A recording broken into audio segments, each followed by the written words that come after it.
Madam మరియు Purandeswari madam మరియు Vanathi Srinivasan madam ముగ్గురు ఉన్నత స్థానాల్లో పనిచేసిన వారే, ఉన్నత విలువలు కలిగిన వాళ్ళు, అన్ని సమస్యలు పరిష్కరించగల స్థాయిలో పనిచేసిన వారు. వీళ్ళు ఎవరైనా కూడా మనకి కేంద్రం మోడీ గారైన మన ప్రధానమంత్రి గారు ఎవరు నిర్ణయించారంటే వాళ్ళని మనం స్వీకరించి మన పురోగతిని కూడా ముందుకు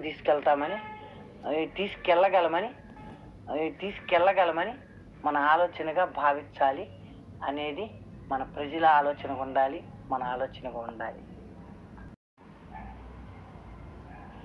జాతీయ మహిళా అధ్యక్షురాలిగా బీజేపీ నిర్ణయం తీసుకోవాలనే ఆలోచన. కేంద్ర రక్షణ శాఖ ఆర్థిక మంత్రి సీతారామన్ రక్షణ శాఖ చేసింది, ఇప్పుడు ఆర్థిక మంత్రిగా చేస్తుంది. సీతారామన్కి చాలా అనుభవం ఉంది. ఆమెకి ఇవాళ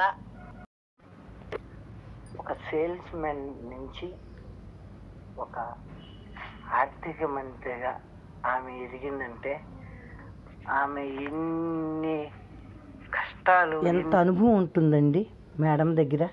ఇంకో పురంధేశ్వరి మేడం గారు, ఆమె అయితే కుటుంబమే రాజకీయ కుటుంబం. వాళ్ళ నాన్నగారు రాజకీయం, వాళ్ళ నాన్నగారితో పాటే ఆమె అన్ని రాజకీయాలు చూస్తూ వచ్చింది.